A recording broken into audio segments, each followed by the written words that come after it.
Super, we're live. Hey Sam, how are you? Hi, I'm doing good. Thanks for having me. Yay, so happy.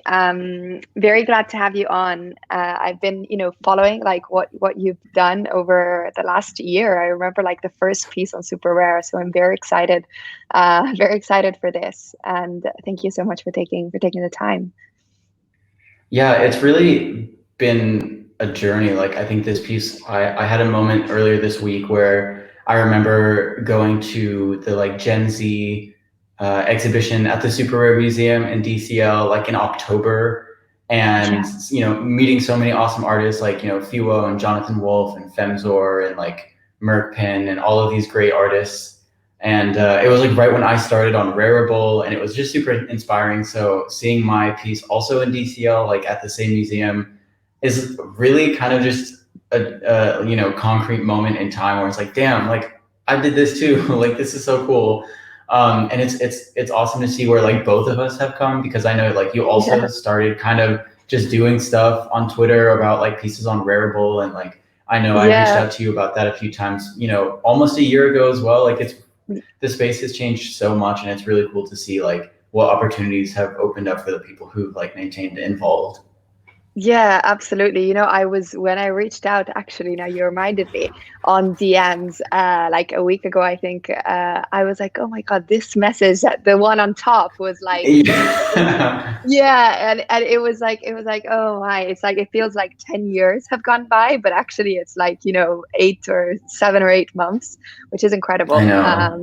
So it's super fun to really like see, all of the people that have kind of like, built the space and been in the space to basically like, go and do and flourish. It's amazing. Like it's like a huge family. I don't know. It feels like that. Yeah, I just like caught up with Robness a little bit last night, and he was like, everybody's on their own trajectory, and like even though the market Yeah. goes up and down, like everybody's trajectory still goes, forward. It's unstoppable. Yeah, absolutely. Yeah, 100%. And like I think Robness has probably like seen it all at this point, like from Yeah. from a couple of Definitely. years. Yeah, so Yeah. it's funny. Actually on this, I'd love to kind of like go back a little bit in time just now that we're talking and actually talk about like how you discovered like crypto art and how it all started for you. Yeah, to keep it like kind of short and sweet, because I feel like I've told this story and it can go like, you can zoom in and get deep, like as deep as you want about it. But basically, like I started being creative and like getting into graphic design like right before I got into high school, because I saw that there was like a computer graphics class, and I was like, that's cool. Like, I want to do something like that. And then I ended up going to art school for graphic design. And like during my freshman year, I ended up buying some Bitcoin and like Ethereum, and kind of, figuring out what crypto was. And I was like really on board with it, just like in terms of ethos and like what it meant. And I thought it was really, really cool. So I was also around for like that big spike in 2017 when it hit like 20K and then all the way back down. Like I was there for the whole ride. And then I ended up actually just selling it all when I graduated and just kind of like cashing out. And I was able to start my own freelance practice, and I moved here to Amsterdam. And I was like, okay, that whole crypto thing was fun, but like, and it's been, it enabled me to like not have to worry about getting a full-time job for a couple months, like right out of college. And I didn't, I didn't think I was going to get back into it. I had not paid any attention to it like all of 2020. And then like freelancing was really tough because of COVID. And I saw a few people like Etienne Krause and Ferocious, and Yeah. some people I had already known about before they got into NFTs. Uh, they started, making a good livable amount of money, just like even, $1,000 or $2,000, like not these crazy, crazy amounts that people are seeing now. I was like, well, freelancing isn't really working. And I actually already started thinking about going more into fine art already, and like applying to some galleries here. And I had some paintings that I had started on, and then instead of submitting them to galleries, I just kind of finished them and made them into NFTs, and started minting on Rarible around like September, so about 9 months after I graduated. and I was like pretty well received, and I had a lot of really fun projects that I just did like to explore, to figure things out, and anything from like projection mapping to painting to like 3D animation. I was freelancing as a motion designer, so that requires a lot of different skills like audio engineering and working in After Effects and working in 3D and Illustrator and like really covering all your bases. So I was really used to doing a bunch of different things at once, and so I kind of just threw as many different projects at the wall while minting on Rarible and OpenSea. And Halloween was coming around, and I had been doing drag just kind of as a hobby for about like 3.5 years at that point. And I was like, well, it's Halloween, and like might as well try that too, So I got a green screen for a project I had done before, and I was like, I'm just gonna do drag. I have this like really crazy retro outfit that like my mom gave me, and I'm just gonna see what happens. And like that sold out really, really quickly. And even to this day, it's one of my like most successful projects. Actually, it kind of goes under the radar because it was a really long time ago. But I just like kind of took that as a sign and never really stopped there. I was like, okay, how can I just take all of these little successes that I've kind of observed from the last 2 months and Yeah. combine them into as much as I can. And then I was able to get onto Super Rare, and I took that opportunity to like really, really, really push myself and like see what the limits are. And that's kind of the attitude that I still have now. So it's been a really crazy journey. I remember, okay, so two things that I'm thinking about. One is that it's really, I think it's like really interesting when we have like I have these conversations that a lot of artists like talk about like Rarible as being like the kind of like the lead way in, and I think like it really was like I Mm-hmm. remember, especially last year around like November, like October, November, like Rarible was like such a starting point for like a lot of artists in the space. And I feel like it kind of like gets, like mixed, there's like mixed messages and stuff, but actually like it was such an open, it is, an open platform that gave like the Mm-hmm. kickstart for so many. And I feel like it has, it has such an important like, place in the space for really doing that, and like embracing Absolutely. experimentation, and just kind of like giving that window to anybody to just try it out. And then obviously get into like Super Rare and like all of the other platforms. So that's yeah, that's awesome.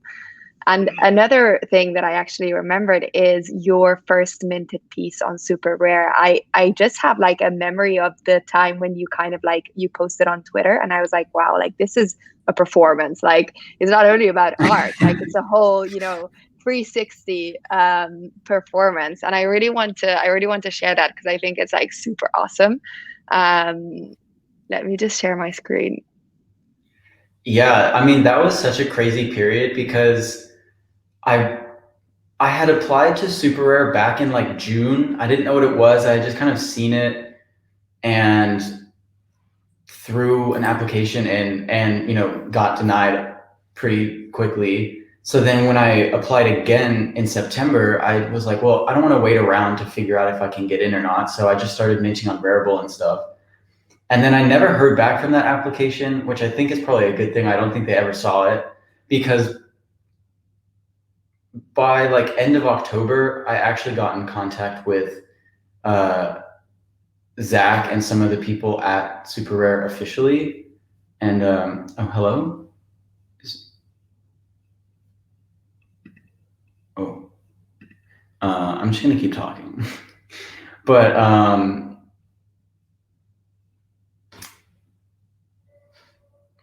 oops, I think she got dropped from the call. But yeah, basically, I was kind of offered a test project, and that's what I did uh, for my first project. And I really wanted to prove to everybody that I could do some like really crazy freak shit.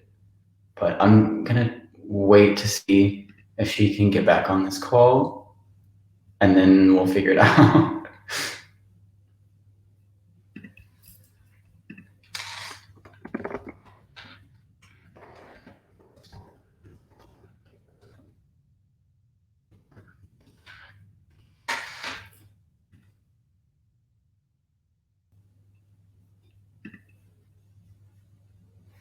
Oh no, her PC just crashed.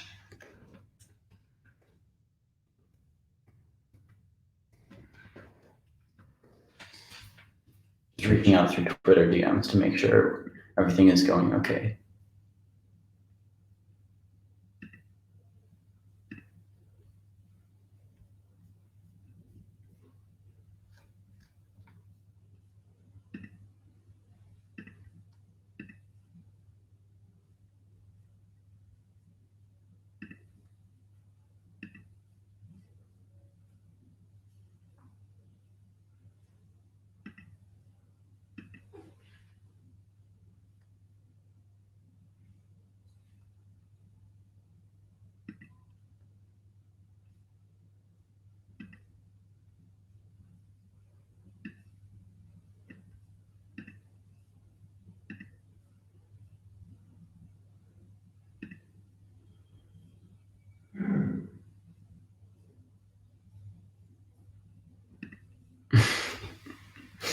This is so unfortunate.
Hello. Oh, I can't hear you. No. So weird.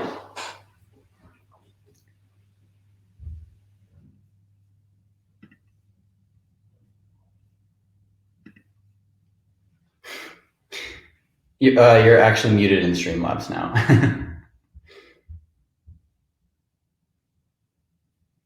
No. Yeah, so weird. I'm sorry. Oh, there you go. I can hear you now. You can hear me? Yes. Success. Okay, it's cool. I'm so sorry about this. My laptop like literally crashed on me, and I don't know why. So I had to log in from another one, which has never happened. So I'm very sorry about this. But let's go back to what we were saying Yeah. No, about, it's totally okay. about your piece on Super Rare, which is called The Event. So I'm going to share my screen now. But yeah, I'd love to kind of like chat about that, because I remember like when I saw it, it was like such a like a performance, and I was like, wow, like this is amazing. Yeah, so I was basically like, I don't know where I left off, but I was able to get directly in contact with some of the staff members at Super Rare, because at the time, like, they were all still pretty active on Twitter, and there weren't so many people. I mean, there were still a lot of people like constantly spamming them, but it wasn't like insanity now. So we ended up becoming like mutuals and just kind of DMing back and forth. And they were like, "Hey, if you send us, a project, we'll take that as kind of like a personal application." And so I just took a leap of faith and was like, "All right, well, I gotta go like fucking crazy on this because like." This is like my one chance to really, really like showcase what I can do and what I can bring to their platform.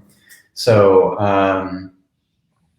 yeah, that's kind of what what started all this, and I'm so glad that it was received positively and like really set a precedent for the caliber of work that I'll be putting out. And Yeah. it's definitely like really, really, really weird. And my intention was to make it as like weird as possible, knowing that if it were a success, like it would be minted in the context of like Super Rare, which is known as this like super highbrow fine art. Everything on there is like super chic. And I think, if this were maybe minted on Rarible, it wouldn't have the same effect as if it were minted on Super Rare. So, and I think that's the case with a lot of the work that I put on Super Rare. I don't put everything on Super Rare, but most of the projects that I focus on now are like really big one of ones that take a couple weeks to produce. And I don't know, I just like that workflow, and I like the context of the environment that's been curated for Super Rare. I'd love to like understand how you actually went about like creating this, because it has so many like different things. So yeah, like can you share a little bit about how it started? Like, like there's like the TVs, like obviously, I'm a big fan of like retro TVs.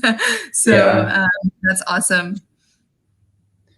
Well, my initial like idea was to style and like develop these sort of three looks that characterized the breadth of my style. Because I like right now I'll show up, like I have on a corset, and like it's a pretty androgynous but like still out there sort of non-binary style, which is like what I believe is presented with this like harness and the grills. And like I guess it's more pedestrian in a way. It's wearable, like no makeup.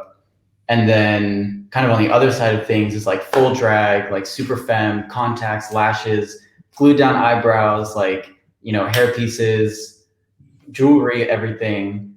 But also being non-binary, I don't always love to like present super duper duper femme all the time, even if I'm doing makeup, which is like super prevalent in my latest AR piece. Like everything is full makeup, but it's like completely abstract. There's no presentation of gender. And so I also wanted to showcase that with the third look from the event, which is like the crazy blobby, like rectangle eyebrow type, uh, kind of more graphic contemporary makeup. Um, and that was And the my choice initial idea. Hmm? and the choice of the colors, so like the red and the black and the white, which are I guess like the prevalent colors. Is that how's that like? How come? Well, it kind of just came from what I was working with. Like I just sort of, as I was developing these looks, like, I thought I already had the white contacts from the Halloween drag I did, and then I was making this like rhinestone headpiece, and I wasn't exactly sure how I wanted to wear it because I didn't want to show my hair, and I didn't really have a good wig that I thought would fit. And so I thought like maybe wearing like a headscarf, but I wanted it to stay pretty graphic. And so I just thought like, okay, just do like a black headscarf. And then the pants I wear for like the more androgynous look here are a pair of pants that I had already made that just like fit this aesthetic of sort of like glam punk freakiness. And yeah, I don't know. I just love red. I think red looks good on me, and it just works like super graphically. Like one of my biggest inspirations is like a Lazitsky, who's a Russian suprematist who pretty much only used like gray tones and like red. So also, Comme des Garçons was a big inspiration for this, and they also are, black, white, and red. So it kind of just like fit with what some of the pieces that I was making, some of the pieces I already had that I made myself, and my existing aesthetic and the references I was choosing, and I was kind of referencing like the '70s punk movement along with Comme des Garçons and like lots of other things, and it just all of these references kept bringing back like black and red and white. So yeah, I kind of just picked what worked together and threw it all in like just to see what would happen.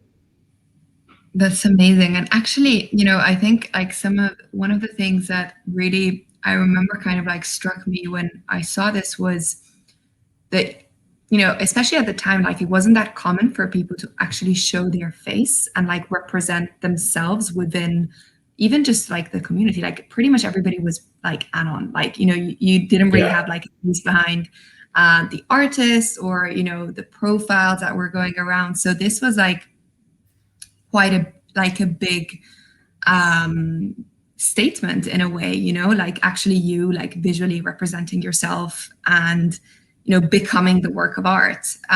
So yeah, I feel like that was like such an important like moment as well within the space, and maybe like kind of like changed a little bit like that. I don't know if it was like kind of like I think scareness or it yeah. I think it definitely did, especially in like my future work to follow. And an inspiration for me in a way to like present myself as like a human being with a personality was Fiwo. Fiwo was making these sort of short little Twitter clips, and he still Yeah. is.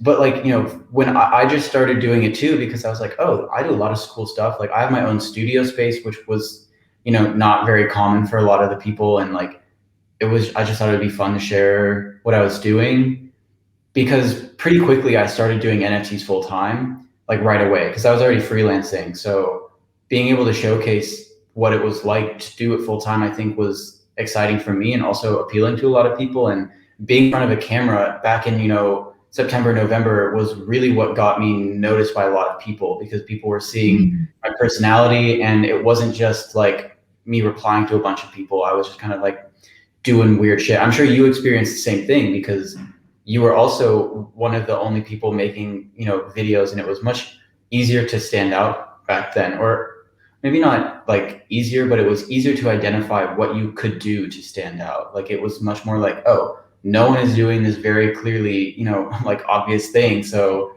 I might as well do it. So, and seeing all of the content that's being made now for drops like Ferocious's thing at auction at Christie's is even more inspiring to me. And like, one of my big inspirations is like Corey Van Loo. he does so much amazing work to like promote his collections and his paintings and like create these sort of universes behind each piece.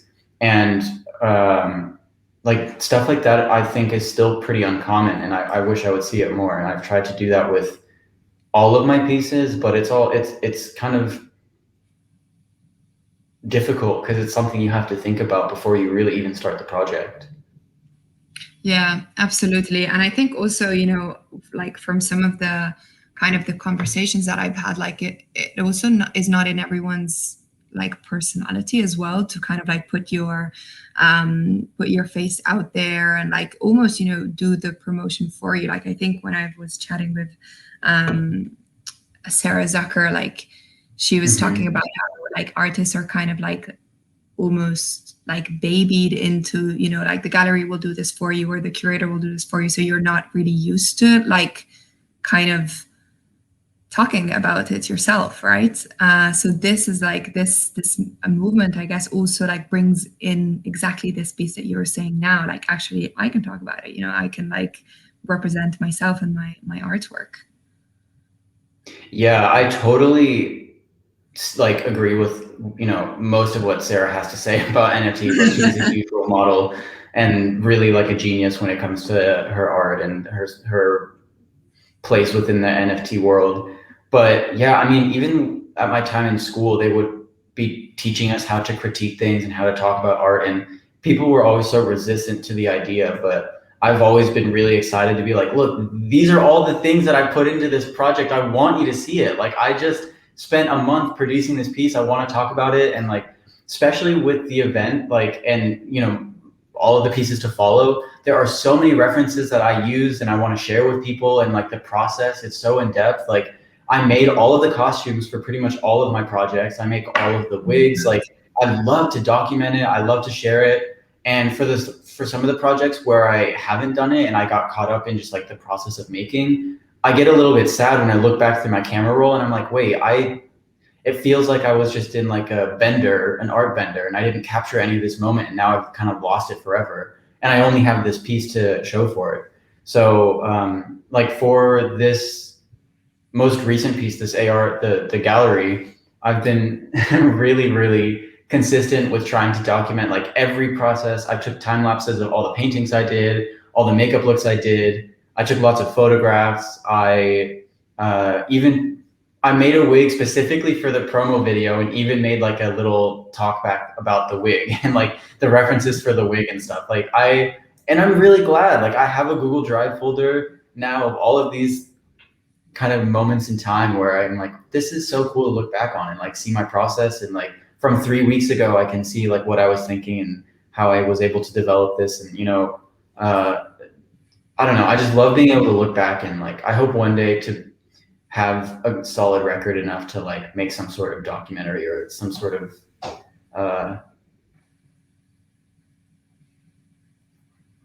I don't know, like present what I've captured. Like yeah, that's awesome. And actually, I think it's I think like even so interesting, I think, to like know the story behind like all of the pieces. Like that gives so much value, not in like monetary terms, but just like actually like connecting with like what you are creating and with the creator, and for even, you know, like collectors or like the people that are, you know, around you to like understand what you're about. Like I think it's such a that this storytelling piece is so powerful. I mean, you do that super well. But I'd love to like chat about this specifically because I know it's like it's your newest piece. I think you minted it today. Yes. Yeah. So tell us a little bit about this, and yeah, just let's deep dive into this. Yeah, I have one more thing I want to mention about like why I also love to document it is because my work, including this piece, is like so multifaceted and I do so many different things to put into a project. It's like kind of absurd to assume that everybody's going to understand how it was made or like what went into it. So, you know, for a project, if I'm sewing for a project or if I'm doing drag for a project, like, I don't know, people maybe have a hard time like seeing past or seeing all the effort that goes into these projects. So I think it's important to also like showcase the behind the scenes so people can see like, oh shit, like this took a lot of effort. That's why it took a month. But yeah, Yeah, so with this absolutely. project, But also because I you, sorry to interrupt you, but you put like you, it's not only um like it's not only like an art piece, like there's so much into it, you know, like you mentioned before, like you do the costumes, you do the makeup, you know, you film it, like there's so much that I feel like there's so many pieces, like I think I told you before when we were chatting, it's like it's not even about like just an art piece, which in itself it's amazing, but it's actually like a performance about the art as well. So yeah, 100%. Yeah, so with this project, I had kind of like, taken some time off because I was moving and traveling, and also the market had just like really, really slowed down through May, which was, kind of good timing. So I was coming back at the end of May, and I was just kind of seeing what's available, and I knew that Super Rare had an interactive 3D file format that you could mint, which is what you're looking at now. And I was like, well, I want to read about it. Like I asked Lewis at the Super Rare staff, like, where can I find more info? Like this seems really cool. Because in my last project, which was just acquired by Mocha, I had really like refined how to scan in my drag and make it digital. And so I was like, okay, well, maybe I can make that into something with this file format or whatever. And I just, spent about a week messing with it, messing in AR, reformatting some old pre-existing 3D models that I had made in AR, and like really, just learning how it operates. And then I just spent some time then developing like, okay, I know how this works. I can make this project. Like, what is this project going to be like? How am I going to interpret this? And I thought I've kind of one of the main ideas I had was presenting it in a gallery within AR and kind of creating a whole experience, and not just having like, oh, a head floating in your room, but like really having a space, designing a space within AR, because in AR and VR, like there's no limits. Like you can do that. So figuring out like what I wanted to display and all of that was, pretty self-explanatory, because I had just done the 3D drag for my previous project, and I wanted to kind of play into this idea of a gallery and a studio exhibition by doing a more graphic and like paint based design for makeup. I have this style of illustration that I've been doing for a really long time, even since like before NFTs, and I've done it as like paintings, drawings, screen prints, street art, murals, like all kinds of things. And so I thought it would be cool to adapt it to my face, and then also include paintings of the designs on canvases as well, which I think if you scroll down in this article, there's an image of the paintings as well. Just to show the like different, yeah, so it's in that tweet here. Just to show like all the different ways in which you can interpret your own art and like help other people discover it. And this piece was just like a really big like kind of playground of creativity and experimentation, and pushing the limits to see what's possible. I kind of just assumed everything would work out, kind of worked around what didn't, and like had fun with it. Yeah, I mean, it was really a blast, and I'm so happy that it's turned out in the way that it did. So there's so many like pieces to this piece, which I feel we have to like kind of get them in different bits. So I think probably like the first one is it's an AR experience, right? Yes. There's an AR piece to that. Do you want to like how would that work, and you want to share a little bit about that?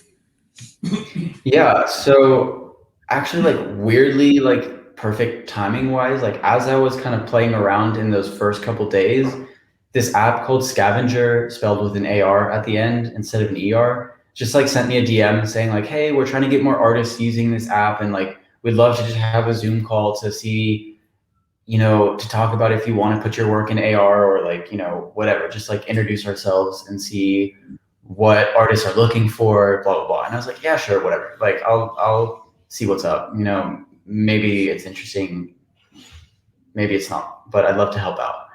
And because at the time, all of my work was video and I wasn't really like planning on doing anything super AR, but we just like had a really great discussion and like it stayed on my mind. So as I was, doing more experiments and just like playing with different ideas, like that really, really stuck with me.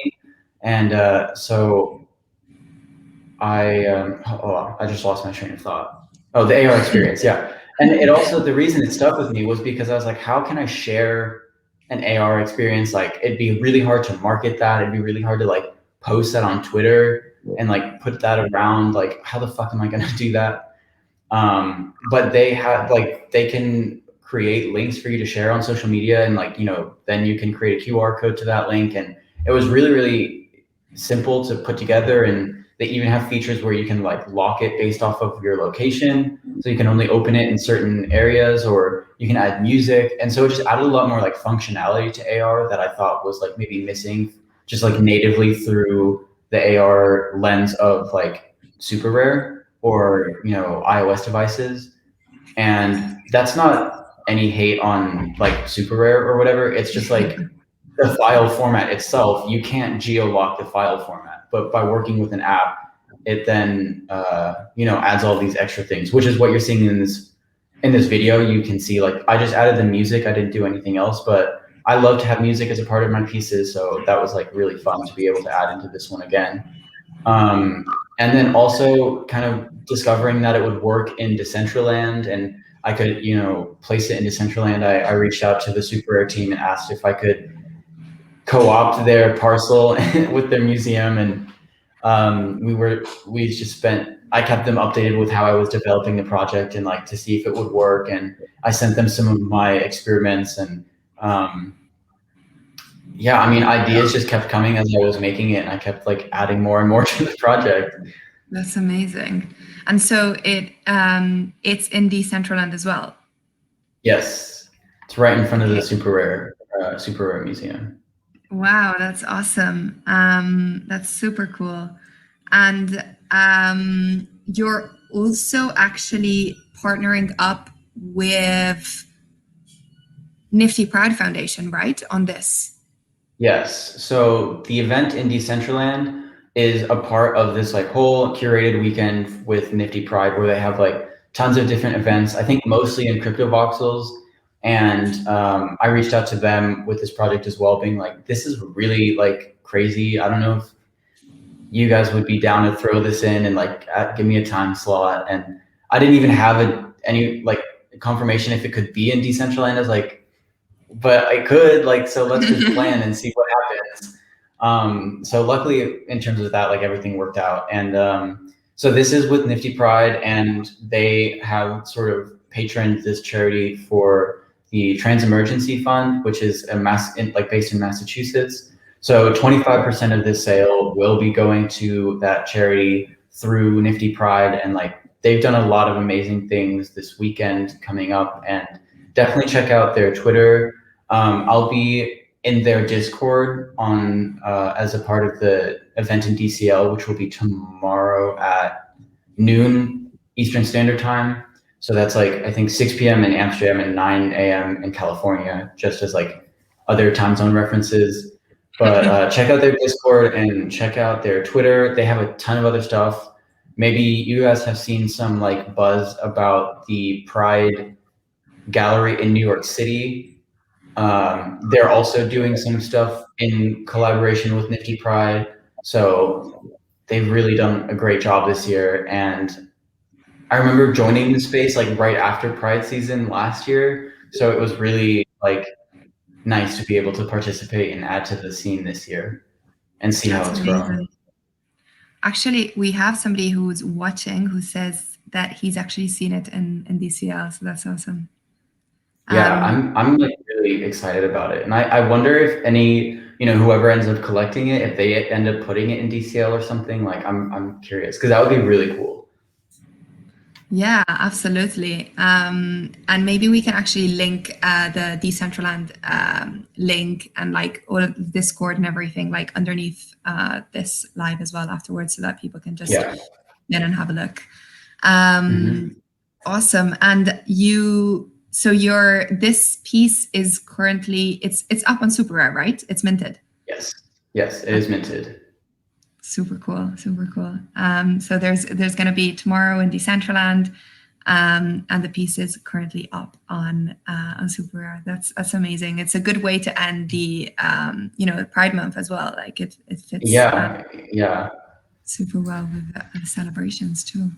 And I guess something that maybe we can jump on and talk about is obviously, like, I know your last piece. So before this one, I'm just going to go into it. It was collected by Colburn in the museum. Yes, this one here. So Bound to Fall in Love.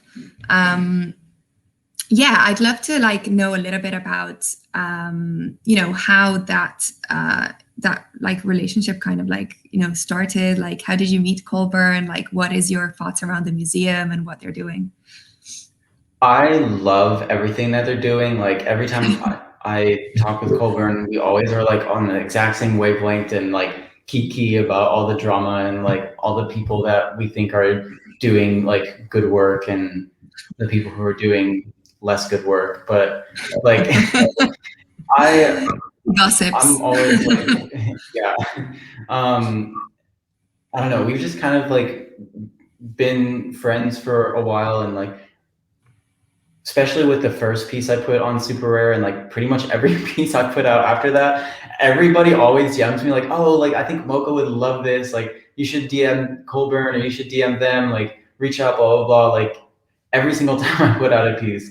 So it's like really, I'm glad that I finally like have a solid peace of mind with the museum, and I'm glad that they sort of like allowed my work to mature to the level that it is. So it's not maybe like a piece that was so early. I'm like, ooh, like I don't regret any of my pieces on Super Rare, but like my work has definitely like improved a lot.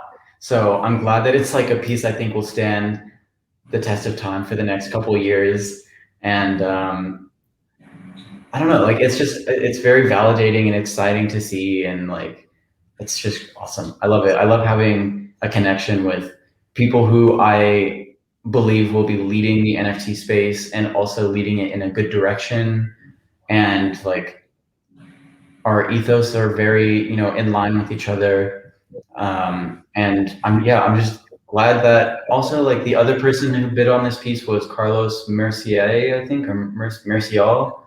And another artist who I'm like all in on, like super supportive of, and he's been super supportive of me. And like, again, like in terms of ethos and like artist message, we totally align. So I'm glad that like my work is reaching the same people that I like would like it to. And I really try to avoid like the hype culture and people trying to flip my work or invest in it or whatever. Like, I think that's really whack. So I'm glad that the people who are investing and interested in my pieces are the ones that I'm willing to let my pieces go to. So it's really nice to have that connection, and I hope it will continue.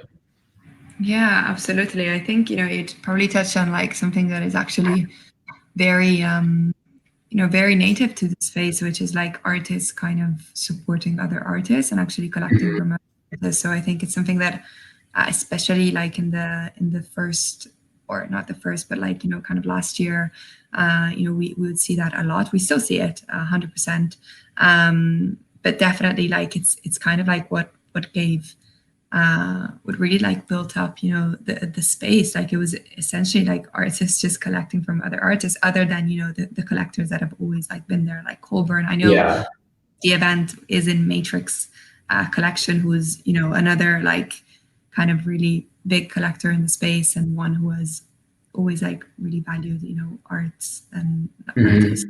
So that's awesome. Yeah. Again, another great collector who I'm very happy to let a piece go to, and he was a supporter of mine even back on Rarible. So he has one of my pieces from Rarible, and I'm just really happy to have that like community of people who are interested in me and my work as an artist, and like not necessarily thinking like, oh, in a year I'm going to resell this for a shit ton of money or whatever. Which I mean may be the case, but that's not their main concern. And um, like people like Sarah Zucker and Matt Kane and Carlos have been all like super on board with all the things I do, and I'm like, it makes me so much more comfortable to express myself in this like kind of Wild West area when such notable figures are standing behind me. And like Matrix found my work through Sarah, because Sarah was a very early supporter of mine, hit me with the retweet, and immediately what was picked up by Matrix. So like that artist supporting artist thing is like huge. And Fiwo has a piece of mine, Kate the Cursed has a piece of mine, Giselle has a piece of mine, like all amazing artists that I'm like so happy to be in their community. Like I think that's huge. Absolutely. So I guess kind of to maybe to end things, I'd love to, well, first of all, like recap on what's happening tomorrow with the gallery, and also some of it, like your last thoughts and maybe anything that you're working on or you would like to see like more in the space, and any of your kind of future endeavors would be cool to know. I don't know what I'm working on next. I have a few like loose ideas, and I'm probably just gonna keep experimenting with those until something sticks, or I'm able to kind of like duct tape and glue together enough ideas to make it like a cohesive project. Maybe something for Fashion Week, but that's in like September, so who knows? That'd be cool. That would be really cool.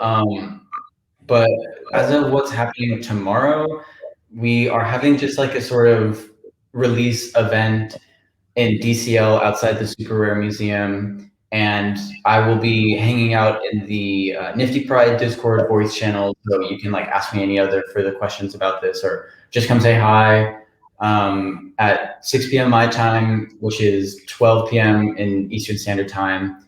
And I think, and then obviously, 25% of this is going to charity.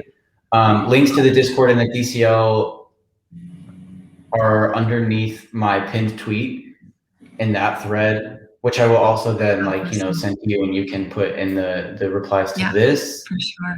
And I mean, I'm just really actually excited with where the NFT space is going right now. Like, it being kind of slow has deterred a lot of the hype away and allowed for the artists who have been in the space for a while and are really hoping to, develop their work and develop within the NFT space to like mature the market. Projects like this, Carlos just put out a project yesterday as well. There's all these different auctions going on with like Christie's and Sotheby's and Burnham, I think, is the other one that's going on right now with Super Rare, and like artists, and they're all really focusing around these like OG artists that are really true to the space, and kind of subverting this hype drop mentality that websites like Nifty Gateway have kind of like corroded the community with. And I'm really happy to see that, though. Like, it's kind of like coming back. I'm having a really good time in this space right now, and like I hope it just kind of maintains. But like, it's crypto, so who fucking knows? It never stays the same for more than a week. But I think like people are like I said before, people are on their trajectory, and it's unstoppable. People are going to keep doing amazing things. Amazing artists are going to keep getting recognized, and it's really exciting to be a part of it. Absolutely. I think I couldn't agree more. I 100% think there's so much that is happening now that, as you said, like the market is quieted down a little bit. And It gives space and time for everybody to breathe and really focus on like actually like the Mm-hmm. side, and let kind of all of that noise kind of like fade away. Yeah. Yeah. Focus on anything that anyone is building, whether it's tech, whether it's art, whether it's projects. And so it's awesome to see. But yeah, who knows? Yeah. You can't predict anything with NFTs or crypto or whatever. Like, it's impossible. Yeah, absolutely. Well, in the meantime, I will drop the link for Decentraland and the Discord in the post here below. So anybody who wants to have a look and drop into the event tomorrow can do so. And I know there's actually like an editorial as well. So I'm gonna post that Yes. that Super R has done, which I think has a QR code as well for the AR, which I think is cool. Mm-hmm. Actually, test it out. And send me pictures if you do open it in AR. I've loved seeing people, like, somebody sent me a picture of them with their son at the beach inside this gallery, and like, Oh, no it's so way. cool. Yeah, and like, I'm asking some of my friends in New York to send it because I want to see it opened in like Times Square. Like, send me pictures if you open the AR. I want to see, how far it can reach. That's awesome. That's amazing. Yeah. You should post like all of these in like a thread on Twitter. Exactly. Super cool. Yeah, I definitely will. Super. Thank you so much, Sam. It was so nice to speak to you. And sorry about the glitch at the start with computer that crashed. But thanks again. It was really nice to chat. Yeah, thanks for having me. Super. Have a wonderful day. Bye.